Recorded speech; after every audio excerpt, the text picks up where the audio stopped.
Hello, everyone, and welcome to our halftime interview series. I am your host, Sammy Pavlov, recent graduate of Smith College and field hockey player, and I am so excited and honored to have with us emergency medicine physician at New York Presbyterian Medical Center, on the front lines treating COVID-19 patients, Dr. Trudi Cloyd. Thank you so much for having me. I'm really excited to be here. We are so honored to have you, and thank you for making time. I know you must be extremely busy. And I also want to say we are so excited to have a fellow Smithy and fellow Smith field hockey player with us. Thank you for definitely. Some SCFH love. I love to see it. So that's what we're going to start with, your experience at Smith before we talk about, the work you've been doing. So what brought you from Texas to Northampton? And What brought me from Texas to Northampton? Well, I did a little segue over Massachusetts for boarding school. So in reality, I was just heading westward. Okay. So so I left Texas when I was like 14 and went off to boarding school. So I had already kind of left the South behind, so to speak, and had actually been up in New England for 3 years before coming over to Smith. So in reality, it wasn't that far of a jump for me. I loved Massachusetts. I loved Western Mass. Smith was like my love from the beginning and couldn't imagine going anywhere after I saw it. And I'm glad that I got to go there and I had a phenomenal experience. Oh, it wasn't that big of a move then, right in New England. And, can you talk about your studies and your experience on the field hockey team? Yeah, so I studied biology. I did I majored in biological sciences and did a thesis in that. And I played field hockey all 4 years and I was captain my 4th year. Oh, and yes. I loved field hockey. I would have played it all year long if I could. You and me both. Any memories sticking out about, from the field hockey team? Any competition memories that you think back on? Well, my favorite story about my time in field hockey that I love telling people is that I broke my thumb when I was playing field hockey. Me too. I got my cast molded to my stick so that I could keep playing. So then I was playing with like this gargantuan cast on it because they made me like put so much padding on it so that if I accidentally check somebody, their face would be okay. But the thing was that I was in so much pain.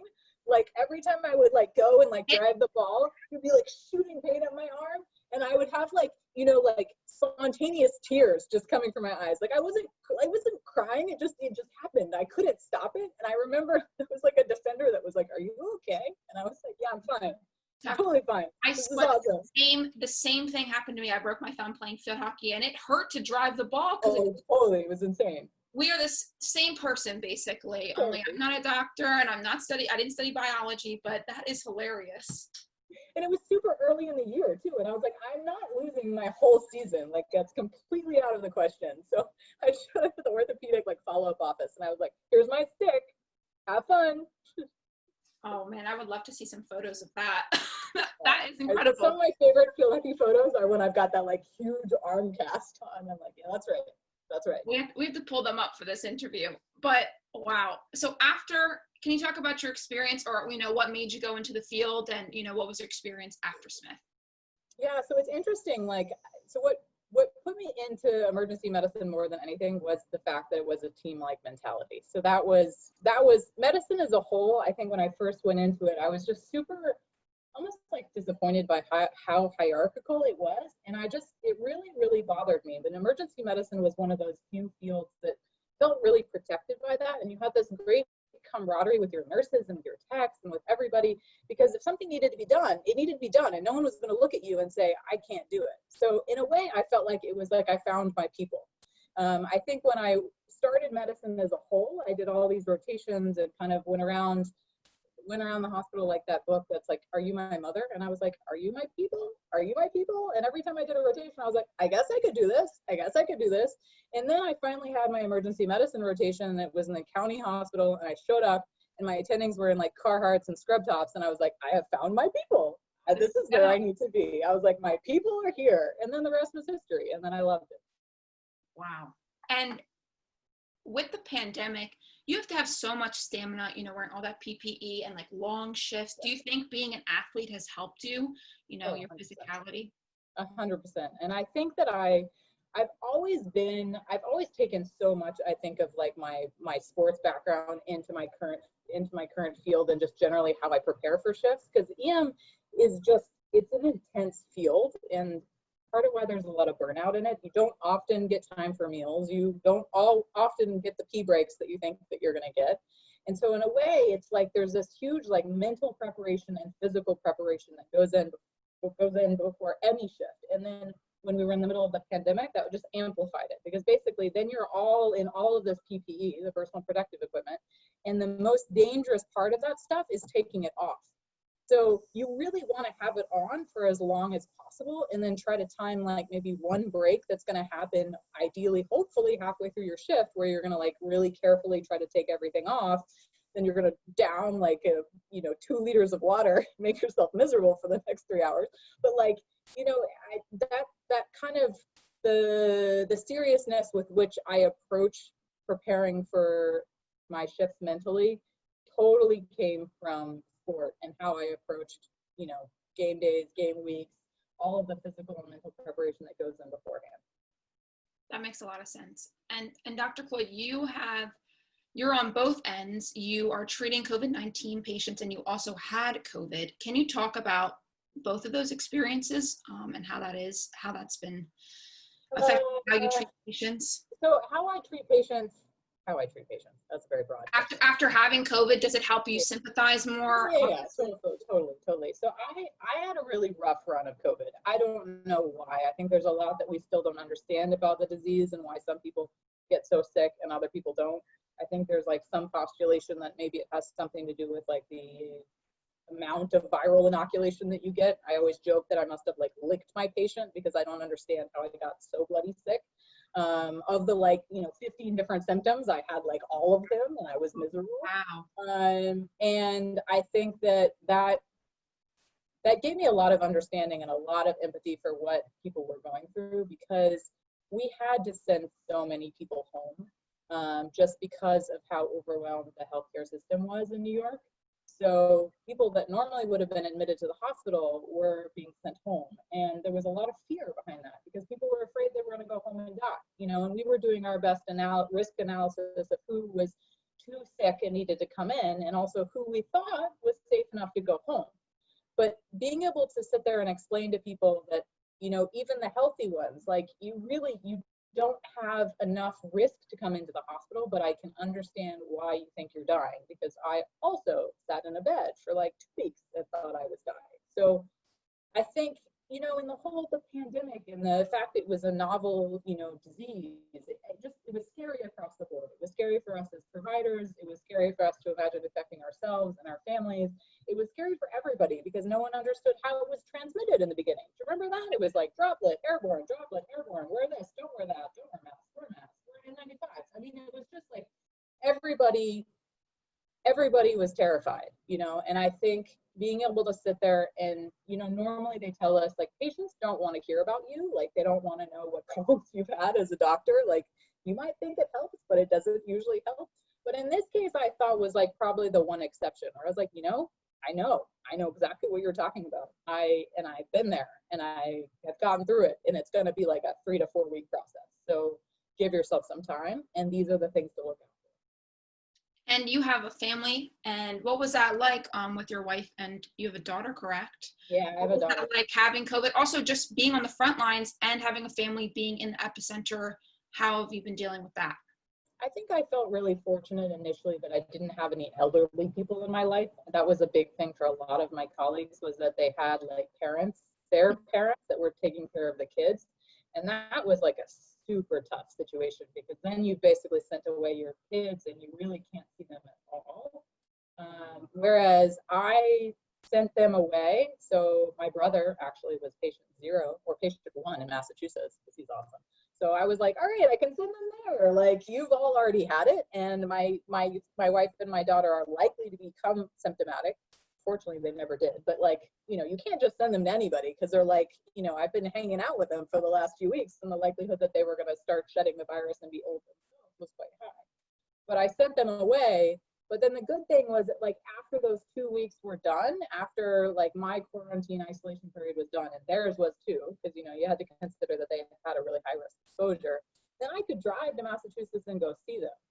So that was really nice. So they were away, and that sucked, don't get me wrong, but I tried to focus on being fortunate that at least I could go see them, as opposed to other people that were like, I had a shift 3 days ago, I can't go see my kids and my parents because they're in their like 70s or something, you know. So it was I don't know, the whole pandemic was so hard on everybody in so many different ways that I was like, you just had to focus on like, what are the little good things that you have here that you can hold on to, because it's stressing and straining everybody.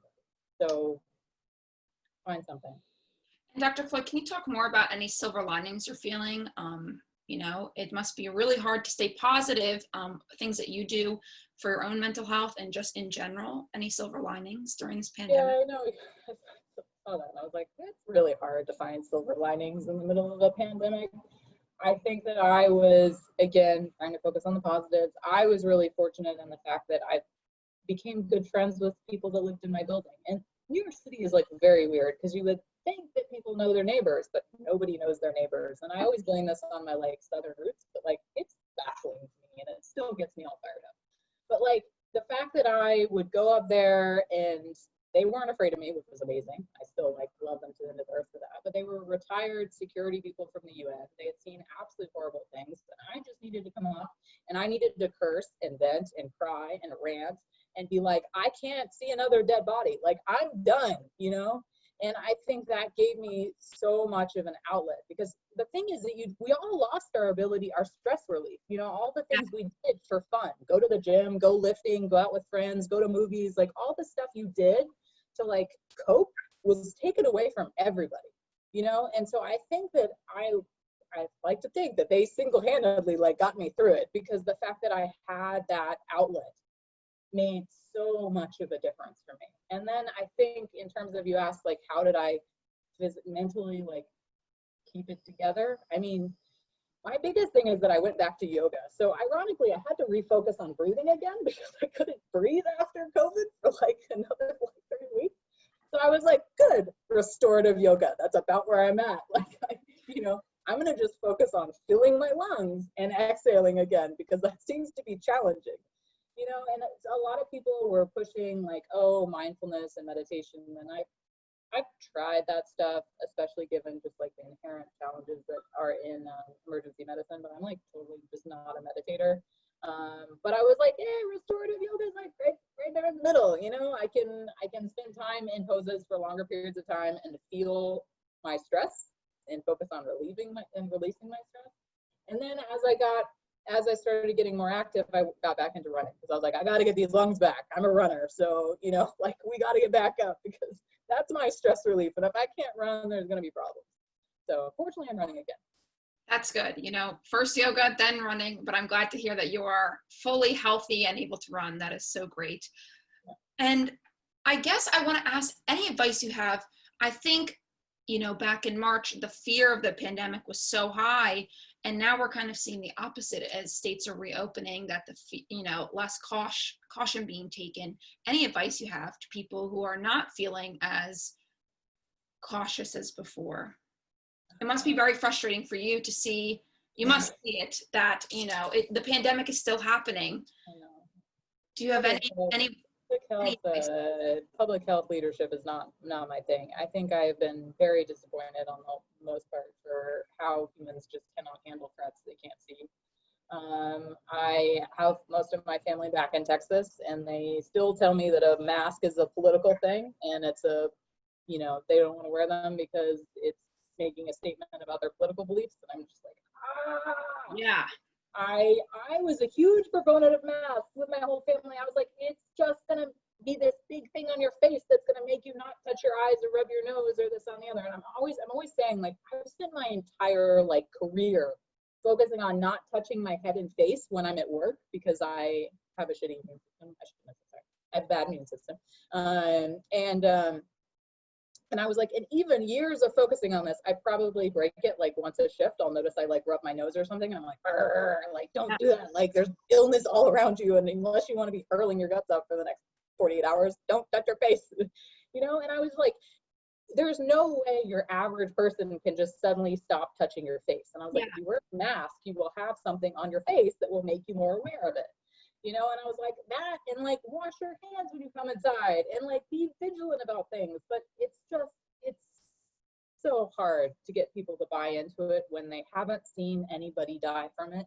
And there's almost something about the way COVID played out as being such an infectious virus, and the fact that no one could come into the emergency departments and be with their loved ones. It was like no one really saw it, you know, and so it was just us, just the doctors that were in there seeing all of the suffering. And I'm just like, in a way, I was like, it's almost like you needed cameras inside the hospital. So it's like, this is actually what it does to people, and no one's seeing it. So it's staying this very conceptual threat, and it's still here. And I think we're maybe, well, I don't know. My original calculations were that it was going to be a lull over the summer, but that's clearly not happening. Yeah.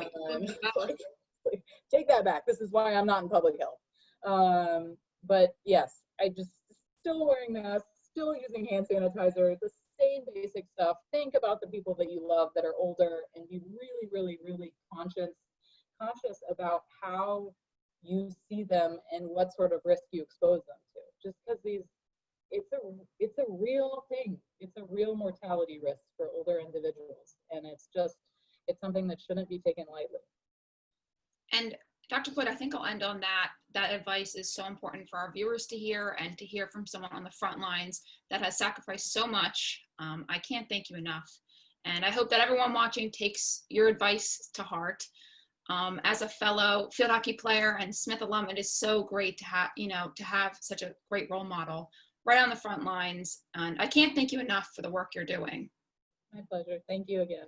Yes, and enjoy the game. Woo-hoo.